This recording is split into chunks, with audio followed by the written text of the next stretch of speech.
Multiple rounds of snow are about to hammer the eastern United States, 3 separate systems in 5 days. And the third one could finally deliver what the I-95 corridor has been waiting for all season. A legitimate snowstorm. Blizzard warnings are posted right now for West Virginia, 2 to 5 inches headed for Indianapolis, 3 to 4 inches for Cincinnati. But here's what nobody's talking about. Sunday could bring the biggest surprise of the entire winter season for millions along the East Coast who thought they'd been forgotten. Stay with me for 30 seconds and I'll show you exactly why Sunday's system is different, why this one has the potential to bury areas that have seen almost nothing this year, and which model is showing the most aggressive snowfall totals along Interstate 95. Right now, at this very moment, a potent winter system is carving through the upper Midwest. But it's not just one system, it's 3 waves of winter weather stacked up like dominoes ready to fall. Each one brings snow, each one brings cold, and the final one might bring the blockbuster event the Northeast has been craving. The map is absolutely littered with watches, warnings, and advisories. Winter weather advisories reissued across the plains for the next wave. High wind warnings spanning the Dakotas and surrounding states including Iowa. Winter storm warnings expiring in minutes for the system that just passed. But new alerts are coming. More warnings will be issued in the next 24 hours. Up in New England and the Northeast, winter weather advisories remain active for accumulating snow. Winter storm warnings cover the Tug Hill Plateau and the Adirondacks. Even southern Vermont faces winter storm warnings. Drop down to West Virginia and you'll see blizzard warnings posted. Not winter storm warnings, blizzard warnings. For aggressive northwest flow snow that's going to create whiteout conditions. Winter weather advisories surround that blizzard zone. They extend all the way down into the Smokies. And here's the first major question. Will these advisories upgrade to winter storm warnings in the higher elevations along the Tennessee-North Carolina border? The trend suggests yes. The models support it. We're watching closely. Wind advisories are up everywhere. This is a very windy system. Strong northwest flow event has trended substantially farther south, all the way down into the southern Appalachian Mountains. Special weather statements warn of strong gusty winds over the next 24 hours. The wind isn't a side effect. The wind is a primary hazard. Let me walk you through the timeline hour by hour, starting with what's happening right now. Current conditions show rain over areas that experienced mostly snow over the last week.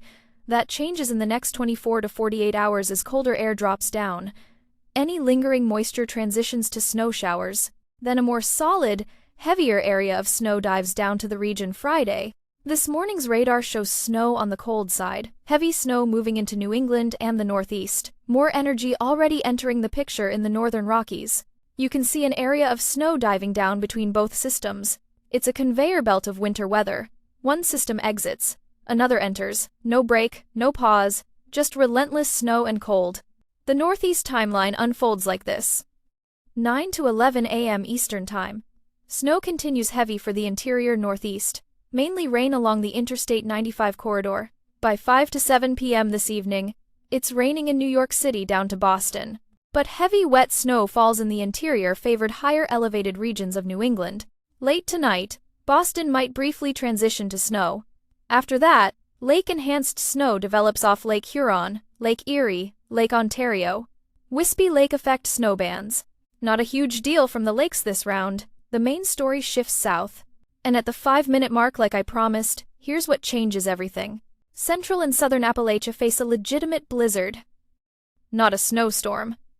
A blizzard. Rain moves over the central to southern Appalachians. It switches to heavy snow in the higher elevations of West Virginia. An all-out blizzard develops. Then the northwest flow event gets going. The HRRR model always underestimates this setup. There will be more moisture associated with it than models show. Higher elevations above 3,000 to 4,000 feet could see several inches of snow. Down into the Tennessee-North Carolina mountains, this becomes an aggressive northwest flow event. Tonight, snow continues as far south as the Smokies. Even the Tri-Cities area could see flurries, maybe bursts of moderate snow. This isn't typical. This is the southern Appalachians getting meaningful winter weather. That doesn't happen often.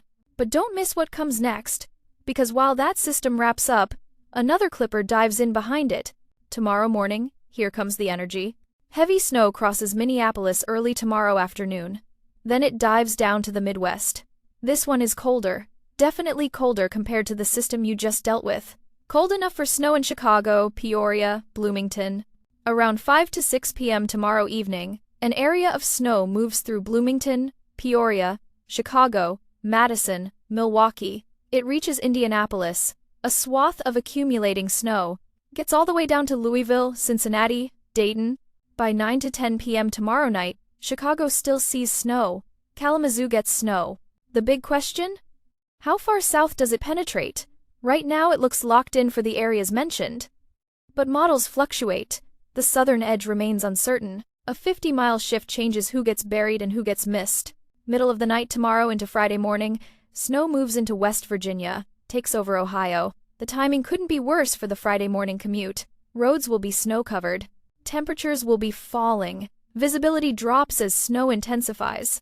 Now let me show you the snowfall totals because the numbers might surprise you. Minnesota sees half an inch to 4 inches. Southern Wisconsin takes the brunt. Illinois and Indiana face significant accumulation. Chicago could see several inches, at minimum around 1 inch, but definitely accumulating snow. North central Illinois down into central Indiana becomes the sweet spot, 2 to 5 inches of snow. Indianapolis faces a pretty decent event, 2 to 5 inches headed your way. Ohio gets hammered. Columbus, Dayton, Wilmington all see 3 inches. Cincinnati takes 3 to 4 inches from this clipper. Kentucky picks up a few inches too. Between now and 7 p.m. Friday, eastern Kentucky sees accumulation. Watch areas like London and Elizabethtown. Could the southern edge trend farther south? Potentially. We're monitoring that closely. And here's the kicker. There's probably another round of snow in this area later in the weekend. That's not included in these forecasts yet. This is just the Friday system. Saturday brings more. Sunday potentially brings even more. What happens after this Friday clipper? Another round of snow arrives Saturday. This is the third wave. It can combine with additional energy once it moves east. Then what happens Sunday into Monday? Models diverge. Some show quiet, others show significant. For the eastern U.S., things get tricky. Really tricky. Here comes that third area of snow. Not the Friday one, the Saturday one. Thursday, Friday, Saturday. 3 consecutive days of snow potential. This Saturday system probably hits the Ohio Valley again. Central Appalachian Mountains get pounded. It's going to be a wintry weekend. But Sunday? Sunday is when things get interesting. Energy can combine Sunday.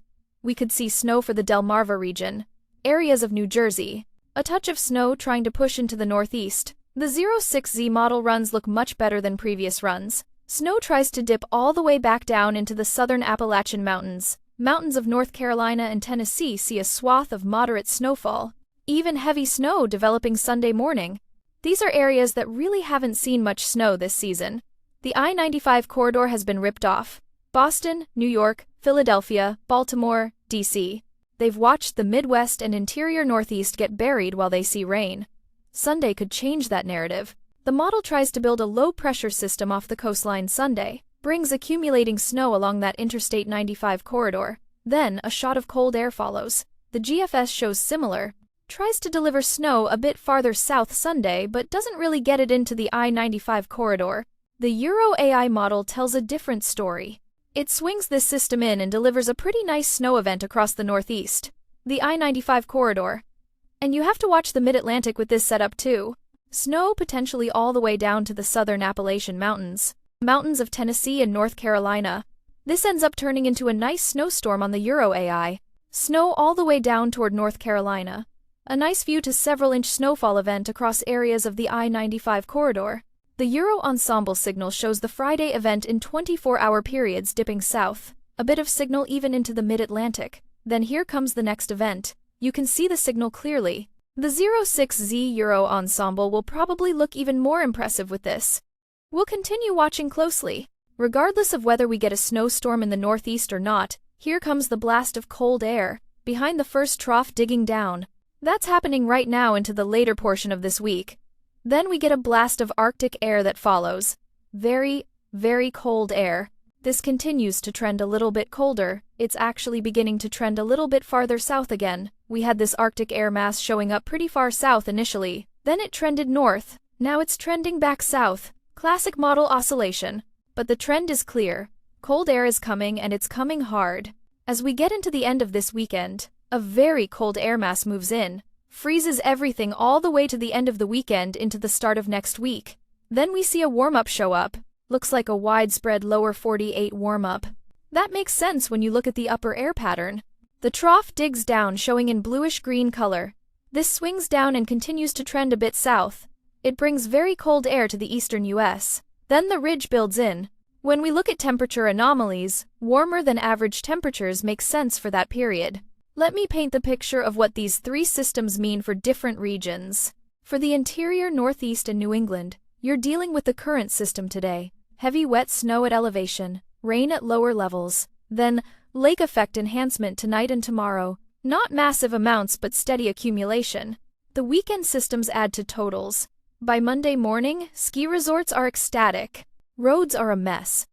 Power outages are possible in hard-hit areas. For West Virginia, the blizzard tonight is the main event. All-out whiteout conditions. Several inches of heavy wet snow. Winds gusting over 40 miles per hour. Travel becomes impossible. Not just difficult, impossible. Zero visibility. Roads buried faster than plows can clear them. This is stay-home weather. For the Midwest from Minnesota through Ohio, Friday morning is your nightmare commute. The Clipper moves through overnight Thursday. By sunrise Friday, roads are snow-covered, temperatures are falling. Everyone hits the road at the same time. Accidents multiply. Highways close. What should take 30 minutes takes 3 hours. Call in if you can. Work from home if possible. For Indianapolis, Cincinnati, Columbus, you're looking at legitimate snow events. 2 to 5 inches, 3 to 4 inches. These aren't dustings. These are plowable accumulations that disrupt everything. Schools close. Flights cancel. Supply chains strain. But it's manageable with preparation. For the southern Appalachians, this is a rare treat. The Smokies, mountains of Tennessee and North Carolina, typically get bypassed while systems track north. Not this time. Multiple systems clip you. Tonight brings snow. Saturday might bring more. Sunday potentially brings even more. Total accumulation could surprise. Could exceed 6 inches at elevation by Monday. For the I-95 corridor, Sunday is decision day. Either you finally get your snowstorm or you get teased again. The Euro AI model is bullish, shows a nice several-inch event. The GFS is more conservative, shows snow but less impressive amounts. The truth probably lies somewhere between. What makes Sunday's system different? Energy phasing. Multiple pieces of energy combining. A coastal low developing at just the right time. Cold air in place. Moisture available. If everything aligns, this delivers. If one ingredient falls short, you get rain or minor accumulation. The uncertainty drives people crazy. But that's East Coast winter weather. You don't know until 48 hours out. Sometimes you don't know until 24 hours out. Sunday is still 4 days away. Models will fluctuate. Tracks will shift. Amounts will change. But the potential is real. The Arctic blast following these systems can't be overstated. We're talking very cold air. The kind that challenges records. The kind that stresses infrastructure. Pipes freeze. Cars won't start. Heating systems struggle. Energy demand spikes.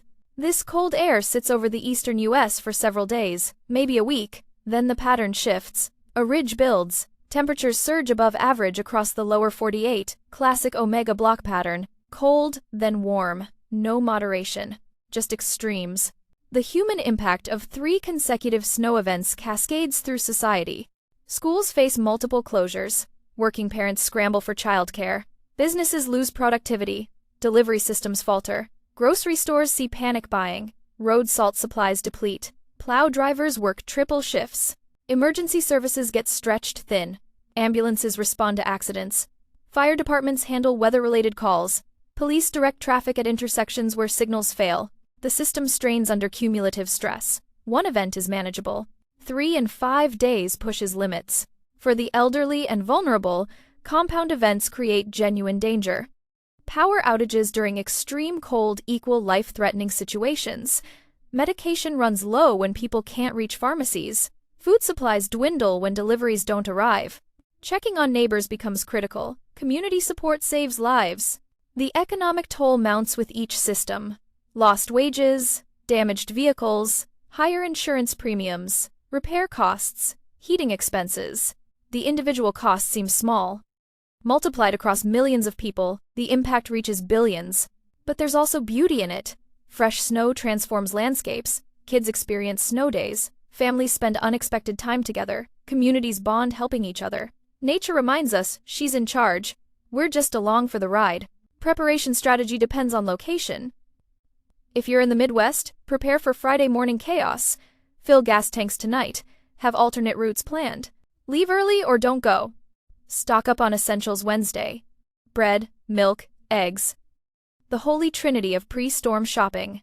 If you're in West Virginia, tonight requires serious preparation. This isn't go-to-work weather. This is shelter-in-place weather. Have flashlights, batteries, backup heat, food that doesn't require cooking, water, medications, everything you need to ride out a blizzard. If you're on the I-95 corridor, Saturday is preparation day. Sunday's system remains uncertain, but the potential is real. Don't wait until Saturday night to prepare. By then, stores are mobbed, shelves are empty, panic sets in. Prepare Saturday morning. Beat the rush. General preparation applies everywhere. Check heating systems. Clean gutters. Trim branches that could fall on power lines. Charge devices. Have cash. ATMs don't work without power. Fill prescriptions early. Have backup plans for everything. Vehicle preparation prevents tragedy. Winter survival kits in every car. Blankets, food, water, flashlight, first aid, ice scraper, shovel, sand or kitty litter. Keep gas tanks above half full. If you get stuck, you need fuel to run the heater. The pattern beyond these three systems favors continued activity. This isn't a one-and-done situation. The Jetstream configuration supports repeated systems. We're locked into an active winter pattern. More snow is likely beyond what we've discussed. Christmas week remains uncertain, but early indications suggest more winter weather potential. Climate patterns driving this include a strong polar vortex keeping cold air bottled up most of the time but allowing periodic escapes. The jet stream dips dramatically, bringing Arctic air south. Pacific moisture gets blocked by ridging. The result? Snow and cold for the east. Dry and warm for the west. This classic winter pattern produces consistent snow rather than occasional blockbusters. You don't get one 30-inch snowstorm. You get 10 3-inch events. The cumulative effect varies regions. Seasonal totals climb. Winter lovers rejoice. Winter haters despair. For snow removal services, this is profit season. Multiple events mean multiple billings. Equipment gets used. Salt gets sold. Contracts get fulfilled. But it's exhausting work. Long hours. Harsh conditions. Endless demands. For retailers, winter weather is complicated. Some benefit. Hardware stores sell shovels and salt. Grocery stores sell staples. Others suffer. Malls sit empty. Restaurants lose customers. The winners and losers depend on sector. The next update will track how these forecasts verify. Did the Friday Clipper bring predicted amounts? Did West Virginia see true blizzard conditions? Most importantly, does Sunday's system deliver for the I-95 corridor? That Sunday system represents the wild card, the potential game changer, the event that could define the season for millions. If it hits, it's the storm everyone remembers. If it misses, it's another disappointment in a season of teases. The emotional investment in winter weather runs deep along the I-95 corridor. People watch the Midwest get pounded and feel left out. They see snow totals and wonder why not us. They've been patient all season. Sunday could be their reward. Or their latest letdown. Weather is fickle. Models fluctuate. Forecasts change. But the potential is real. The ingredients are there. The setup looks promising. Sunday could deliver. And if it does, millions of people will experience the winter they've been waiting for. Until the next update, stay informed. Stay prepared. Stay flexible. 3 systems in 5 days. Arctic cold following. Patterns staying active. This is winter at full throttle. This is what January is supposed to look like. Even though it's still December, the atmosphere has flipped the switch. Winter mode engaged. Multiple rounds of snow on the way. Blast of Arctic air coming. And potentially, a legitimate snowstorm for the I-95 corridor on Sunday. This is the winter weather story developing right now. This is what we're tracking. This is what you need to know.